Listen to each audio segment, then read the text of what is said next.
ఓం శ్రీ మాత్రే నమః. షష్ఠి పూర్తి ఎందుకు చేసుకుంటారు? కొంతమందిలో సందేహం ఉంటుంది. మ్యాక్సిమం పీపుల్కి బహుశా తెలిసే ఉండవచ్చు. ఎవరికైనా తెలియకపోతే ఒక అమ్మగా చెప్తున్నాను. హిందూ సనాతన ధర్మంలో మానవుని జీవితకాలము అంటే ఆస్ట్రాలజీ పరంగా వాస్తవంగా మనకు తెలియజేసేది 120 సంవత్సరాలు నాన్న. వ్యక్తి యొక్క జీవితము అనేటువంటిది, జీవిత కాలము అనేది 120 సంవత్సరాలు. ఇందులో సగం భాగమైన 60 సంవత్సరాలు అంటే యథార్థంగా సగం వయసు అయిపోయినట్టే. ఇప్పుడు ఏదో 50 సంవత్సరాలు రాగానే సగం వయసు అయిపోయింది అని అనుకుంటున్నాం, కానీ వ్యక్తి యొక్క ఆయుష్ వాస్తవంగా జీవితకాలం అనేది 120 సంవత్సరాలు. అందులో సగ భాగం అంటే 60 సంవత్సరాలు. వీళ్ళు పూర్తయిన సందర్భంగా షష్ఠి పూర్తి లేదా షష్ట్యాబ్ద పూర్తి జరుపుకుంటారు. భర్తకు 60 ఏళ్లు నిండిన తర్వాత కానీ 61వ ఏట ప్రవేశించినప్పుడు కానీ ఈ వేడుకను కుటుంబ సభ్యులు అత్యంత పవిత్రంగా నిర్వహిస్తారు. షష్ఠి పూర్తి ఎందుకు చేసుకుంటారు అన్నదానికి ఆయుష్, ఆరోగ్య వృద్ధికి, జ్యోతిష శాస్త్ర ప్రకారము 60వ ఏట మృత్యువు ఉగ్రరథుడు అనే రూపంలో ఎదురు చూస్తుంది అని నమ్ముతారు. కనుక ఆయుర్దాయాన్ని ఆరోగ్యంగా పెంచేందుకు ఉగ్రరథ శాంతి మరియు ఆయుష్ హోమము వంటి పూజలు చేస్తారు.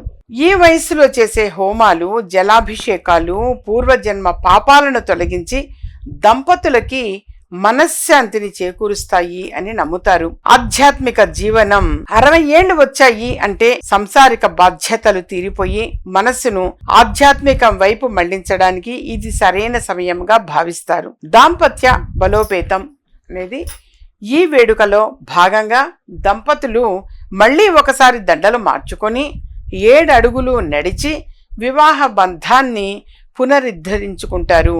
ఇది వారి బంధాన్ని మరింత దృఢపరుస్తుంది అని చెప్పేసి చేసుకునేటువంటి వేడుక. సాధారణంగా షష్ఠి పూర్తి అనేటువంటిది మరి ఆ తల్లి తండ్రులకి వారి సంతానం చేస్తారు. వారి పిల్లలు షష్ఠి పూర్తి వేడుకను సరదాగా చక్కగా నిర్వహించటము అనేది జరుగుతుంది. కానీ ఇందులో ఉన్న అంతరార్థం మాత్రం ఈ విధంగా ఉంది. వ్యక్తికి సగము వయసు అనంటే వ్యక్తి అసలు 120 సంవత్సరాలు అంటే మనం కూడా గ్రహాలన్నిటివి కూడా మనం కూడితే మొత్తం వచ్చేది ఇప్పుడు నవగ్రహాల్లో రవి మహర్దశ 6 సంవత్సరాలు, చంద్ర మహర్దశ 10 సంవత్సరాలు, ఇట్లా మనకి కుజుడు 10 సంవత్సరాలు. ఈ విధంగా మనకి ఏమవుతుంది అంటే చంద్రుడు వచ్చి 10 సంవత్సరాలు, కుజుడు అనేవాడు 7 సంవత్సరాలు, బుధుడు 17 సంవత్సరాలు, శని 19 సంవత్సరాలు, గురుడు 16 సంవత్సరాలు, అలాగే రాహు మహర్దశ అంటే 18 సంవత్సరాలు, కేతువు 7 సంవత్సరాలు.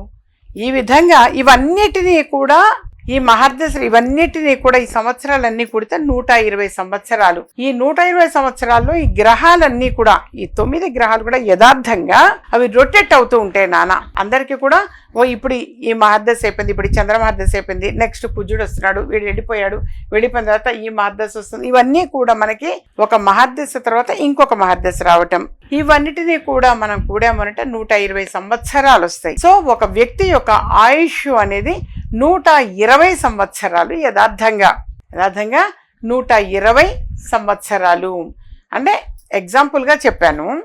ఇట్లా ఈ మహర్దశ ఇన్ని సంవత్సరాలు, ఈ మహర్దశ ఇన్ని సంవత్సరాలు అనే ఉంటుంటాయి. ఆయా మహర్దశలు అలా రొటేట్ అవుతూ ఉన్నది మొత్తం కాల పరిమితి 120 సంవత్సరాలు ఒక వ్యక్తి యొక్క జీవితంలో. సో 120 సంవత్సరాలు. ఇప్పటికీ కూడా కొద్దిమంది వెనకటి వాళ్ళు 120 సంవత్సరాలు బ్రతికిన వాడు ఉన్నారు. ఏదో వృద్ధాప్యం వచ్చి చనిపోయారు తప్ప ఈ రోగము ఆ రోగము అనేది ఏది కూడా లేకుండా వృద్ధాప్యంతో చనిపోయిన వాడు చాలా మంది ఉన్నారు. మా నోటీస్కి వచ్చి కూడా చాలా మంది ఉన్నారు.